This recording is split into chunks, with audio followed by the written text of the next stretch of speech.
In the enchanted world of Harry Potter, the basilisk is a giant species of snake. It is known as the king of serpents. It can grow upwards of 50 feet long, and with the assistance of magic, it can live upwards of 1,000 years, or naturally, it can live up to 900 years.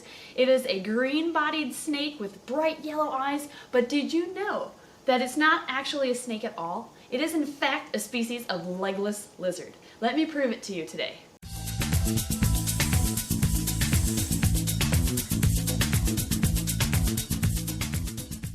First, look at the lower jaw of the basilisk. Both sides of its jaws are connected in the middle. They are fused to one single mandible or jawbone. In snakes, each side of the jawbone is not connected, they're not fused, but rather they are connected with a very thin ligament. This allows snakes to stretch open their jaws and swallow their prey whole.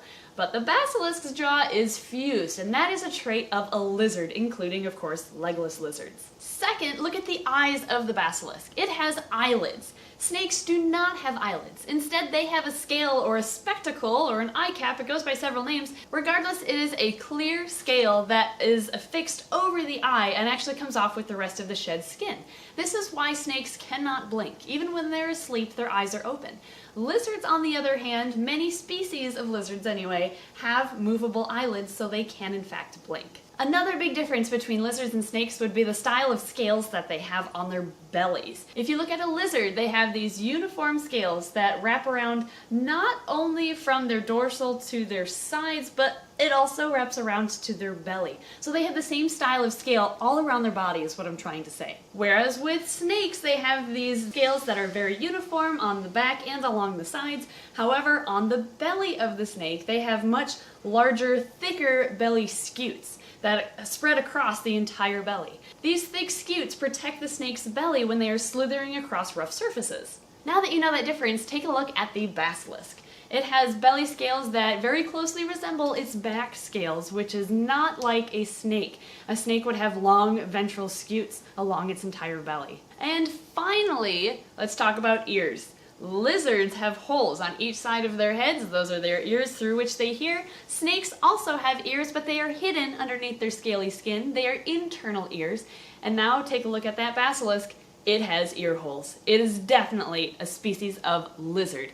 Of course, it doesn't have legs. That doesn't necessarily mean that it is a snake. It does also have thin fang-shaped teeth, which is indicative of a snake. However, because of the ears, the eyelids, the belly scales, and especially its fused lower jaw, the basilisk is without a doubt a species of legless lizard. You might be wondering, well, it has vertical shaped pupils. That must mean it's a snake, right? Well, the shape of the pupil in a reptile merely tells you what time of day it's most active at. Reptiles that have vertically shaped pupils, much like cat eyes, are nocturnal species, whereas reptiles with round pupils are diurnal or awake or most active during the daytime.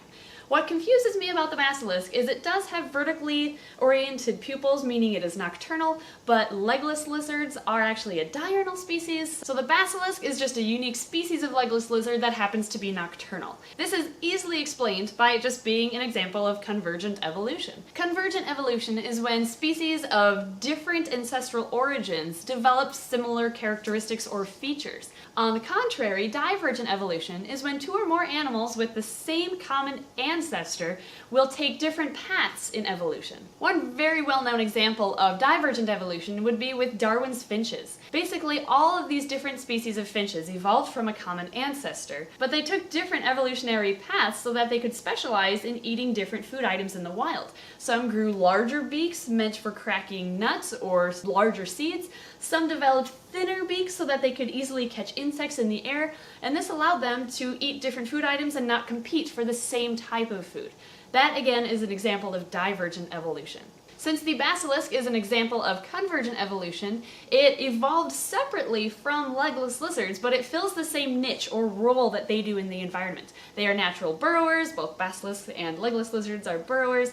However, there are some differences since they have such different lineages. Or so you would think. According to Newt Scamander's Fantastic Beasts and Where to Find Them book, the basilisk is produced after hatching a chicken egg beneath a toad. According to Newt Scamander's book, the first recorded basilisk was bred by Herpo the Fowl, a Greek dark wizard and a parsimouth, of course, who discovered after much experimentation that a chicken egg hatched beneath a toad would produce a giant serpent possessed of extraordinarily dangerous powers. That gives me an idea. Now, hatch. This is totally illegal according to the Ministry of Magic, so you can't tell. Yeah, don't break the rules, Emily. Sorry, I want a basilisk. That'd be so cool. The biggest legless lizard in existence. You know, I was thinking he'd actually move, but maybe he is concentrating on getting a basilisk. He wants a baby basilisk too. What a good toad. There is, of course, a real species of basilisk on Earth, not just in the legendary world of Harry Potter, but our basilisks today are actually long-legged lizards. They live in Central America, and there's several varieties of them. They're also known as the Jesus lizard because of their ability to run long distances on the surface of the water on their hind legs, which is very amusing to watch. You should definitely look it up after this. But the basilisk is a real thing. It's just drastically different than what it looks like in Harry Potter. Of course, all of the points made today to prove that the basilisk in Harry Potter is in fact a legless lizard were all derived from the movies and not the book. But, regardless, it's totally a legless lizard, and I want to hatch a basilisk of my own. Thanks for watching today's video. I'm going to try to hatch this basilisk, and now we wait. The creation of the basilisk was first discovered by Herpo? Like herp. Ah, herps! Yeah. It was meant to be. J.K. Rowling is so creative. Sometimes. Sometimes. Oh my god. I take that back. If J.K. Rowling's ever watching this, We love you, J.K. Rowling. please invite us out to dinner. We would love that. We'll even pay, even though you're rich. He's sitting there really nice. He is. I'll stay here if you want to bring the camera closer. Oh, okay. He's getting comfy on it. Ah, that was so cute. Gotta get comfy because I'm gonna be sitting here for 21 days. They're also called the Jesus lizard because of their ability to run long distances. Long run distances. I thought I said it reversed. Yeah, you did. Do you think the color of the egg affects the color of the basilisk? And now we wait. How long does it take for chicken eggs to hatch? 21 days. 21 days!